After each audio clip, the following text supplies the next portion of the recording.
Selamat pagi, Bapak Ibu Saudara sekalian. Salam sejahtera dari Los Angeles. Saya Dr. Lee.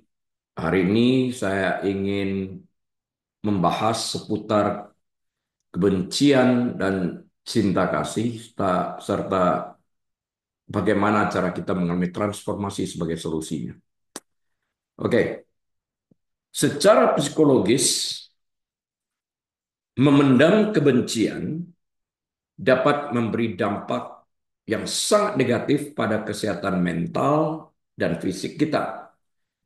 Dan hal ini juga berpotensi menimbulkan kemarahan, kecemasan, bahkan depresi, dan juga masalah kesehatan fisik dapat muncul dari sikap kita memendam kebencian. Dan memendam kebencian juga dapat berdampak bagi hubungan kita dengan sesama. Nah, dampak psikologis internalnya apa? Nah, kebencian memicu emosi negatif yang kuat seperti kemarahan, dendam, dan rasa jijik yang menyebabkan stres kronis dan kekacauan emosional. Nah, kebencian dapat menciptakan siklus negatif di mana seseorang menjadi terpaku pada kebencian sehingga mengganggu kemampuannya untuk mengalami emosi positif. Nah, kebencian dapat menimbulkan distorsi kognitif, di mana kebencian sering melibatkan pemikiran yang menyimpang, seperti merendahkan martabat target kebencian orang yang dibenci, dan si pembenci membenarkan perasaan dan tindakan negatifnya. Inilah yang dimaksud dengan distorsi kognitif itu, gangguan pola berpikir kita, cara kita berpikir, mengalami distorsi. Nah, kebencian selain itu juga dapat menyebabkan fokus yang sempit, di mana pandangan dunia seseorang didominasi oleh kebenciannya, yang mempengaruhi penilaian dan pengambilan keputusannya.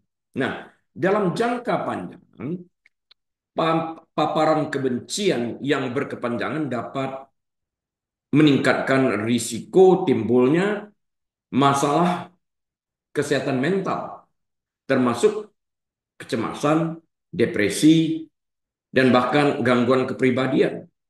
Kebencian juga dapat menimbulkan atau menyebabkan perasaan terisolasi, merasa terasing, karena kebencian seringkali menciptakan perpecahan sosial. Ya. Secara psikologis juga kebencian terkadang dapat berasal dari proyeksi di mana individu memproyeksikan sifat atau perasaan yang tidak diinginkannya kepada orang lain. Dia memproyeksikan perasaannya. Perasaan tidak suka kepada orang lain, kepada grup tertentu dan sebagainya ini.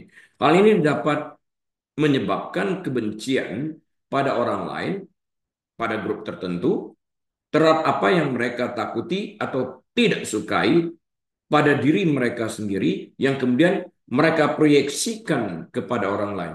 Sesuatu yang kita tidak sukai yang berada di dalam hati kita ini kemudian kita proyeksikan keluar dalam bentuk kebencian kepada orang tertentu, grup tertentu, etnis tertentu, pribadi maupun kelompok. Ya. Bagi sebagian individu, terutama mereka yang berada dalam kelompok yang mengekspresikan sikap kebencian, identitas mereka dapat terjalin dengan kebencian tersebut. Hari-hari ini kita melihat banyak sekali contohnya. Jika kita mau membuka mata lebar-lebar terhadap apa yang terjadi di sekeliling kita, di dunia ini. Hal ini dapat menyebabkan hilangnya identitas individu dan ketergantungan yang kuat pada dinamika kelompok. Nah, apakah dampak sosial dan perilaku dari orang yang membenci? Kebencian sesungguhnya dapat memicu perilaku agresif, ya, mulai dari pelecehan verbal hingga kekerasan fisik Kebencian juga dapat berkontribusi pada perilaku diskriminatif dan prasangka, bahkan yang lebih keras ini dapat berakibat menghilangkan nyawa orang tersebut. Karena perasaannya setelah didominasi oleh perasaan benci itu. Kebencian dapat menyebabkan isolasi sosial karena dapat mengasingkan individu dari orang lain yang tidak memiliki pandangan yang sama. Kebencian juga dapat menyebabkan seseorang hanya mencari individu lain yang memiliki kebencian yang sama, sehingga menciptakan ruang gema. Sama-sama benci, maksudnya begitu. Nah, elemen utama kebencian adalah proses dehumanisasi, dehumanize. Disinilah orang yang menjadi sasaran kebencian dipandang sebagai orang yang kurang manusiawi. Proses ini memudahkan pembenaran tindakan yang merugikan, bahkan sangat merugikan. Penting untuk menyadari bahwa kebencian adalah emosi yang kompleks dengan akar psikologis yang dalam. Nah, memahami dampak ini sangat-sangat penting untuk mengatasi dan mengurangi konsekuensinya yang dapat merugikan ini tadi. Nah, itu seputar tentang kebencian. Nah, sekarang kalau kita lihat bagaimana tentang cinta kasih ini, efek psikologisnya itu seperti apa? Secara psikologis, cinta dapat mempengaruhi kesejahteraan kita secara signifikan. Kebencian juga demikian, yang mengarah pada peningkatan kebahagiaan, pengurangan stres, peningkatan harga diri, dan rasa memiliki dan tujuan yang lebih kuat, sekaligus menumbuhkan empati dan kasih sayang kepada orang lain atau kepada kelompok lain. Sedangkan kebencian itu merusak kesehatan kita, bukan hanya secara emosional, tapi juga secara fisik. Banyak contoh sudah dapat kita lihat bahkan dari hasil penyelidikan dunia kedokteran. Kebencian dapat menimbulkan naiknya tekanan darah, menimbulkan tukak lambung, menimbulkan kanker, depresi, frustrasi, dan sebagainya. Cinta kasih sebaliknya. Harga diri kita meningkat, rasa percaya diri kita demikian juga, persahabatan kita bertumbuh, berkembang, bertambah, dan kita akan memiliki empati yang lebih luas. Nah, kasih meningkatkan kesejahteraan emosional dan mental, dan dengan demikian meningkatkan kebahagiaan dan kepuasan hidup.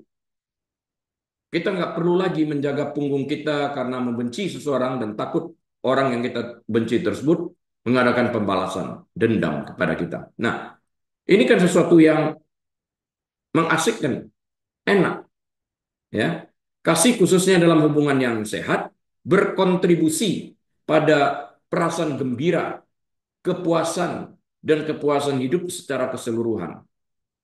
Ya, kasih memberikan rasa memiliki dan koneksi yang merupakan kebutuhan dasar manusia. Nggak ada orang yang tidak ingin dikasih. Dengan mengasihi kita saling menerima. Dengan mengasihi kita dapat saling memaafkan. Kasih itu luas wawasannya yang dapat mempengaruhi kehidupan kita secara positif. Nah, kasih dapat bertindak sebagai penyangga stres. Kebencian tidak menghadirkan stres. Kalau kasih bertindak sebagai penyangga terhadap stres. Kehadiran hubungan yang penuh kasih memberikan dukungan emosional yang dapat membantu individu mengatasi situasi sulit.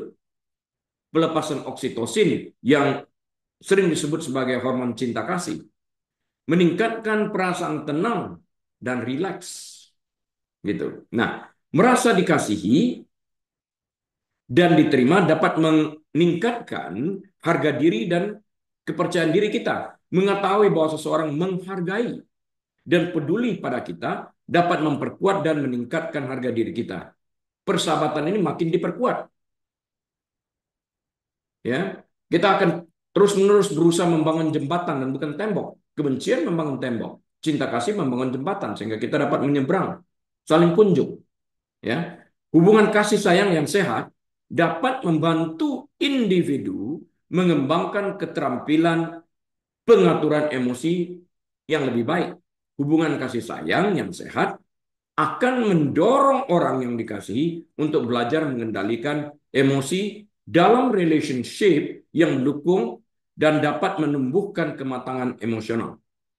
Orang tidak akan mengambil segala sesuatu itu secara personal, tapi orang lebih cenderung di dalam pergaulan yang berdasarkan kasih ini untuk melihat dari sisi yang lain, perspektif yang lain, sudut pandang yang lain, berusaha mencari informasi yang lebih lengkap tanpa terburu-buru mengasumsikan sesuatu.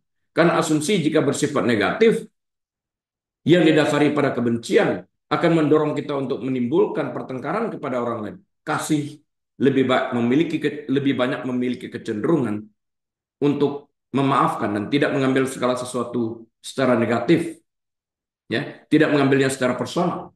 Nah, hubungan sosial yang kuat yang dibangun atas dasar cinta kasih dapat membantu menangkal depresi dan kondisi kesehatan mental lainnya. Nah, penelitian juga menunjukkan bahwa emosi positif termasuk yang terkait dengan kasih sayang dapat memperkuat sistem kekebalan tubuh. Hubungan yang penuh kasih sayang dapat berkontribusi untuk menurunkan tekanan darah dan mengurangi risiko penyakit kardiovaskular.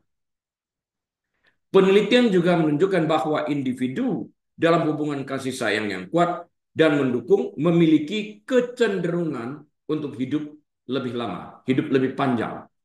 Nah, kasih sayang membutuhkan ikatan sosial yang kuat, menciptakan jaringan dukungan dan koneksi. Rasa kebersamaan ini penting untuk kesejahteraan. Orang yang dikasihi dapat meningkatkan empati dan kasih sayang terhadap orang lain. Hal ini mendorong sikap yang lebih peduli dan pro-sosial. Berbeda dengan orang yang memiliki sifat kebencian, kan nggak peduli kepada orang lain. Ingin orang lain celaka.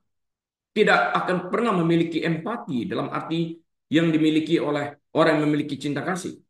Anak-anak yang bertumbuh dalam keluarga yang penuh dengan kasih sayang akan bertumbuh penuh dengan empati, kepuasan, ya, rasa percaya dan pengontrolan diri yang kuat, penuh pengertian, mudah memaafkan dan memiliki kemampuan untuk menjalin hubungan yang sehat di masa depan saat mereka menjadi dewasa, dan lebih dari itu mereka juga memiliki komitmen yang solid dalam menjalin hubungan dengan sesama. Mereka akan berkontribusi terhadap lingkungan di mana mereka berada.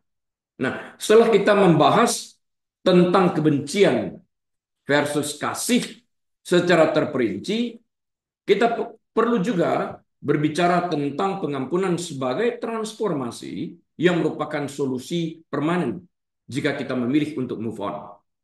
Gitu ya. Pengampunan sebagai transformasi itu maksudnya seperti apa?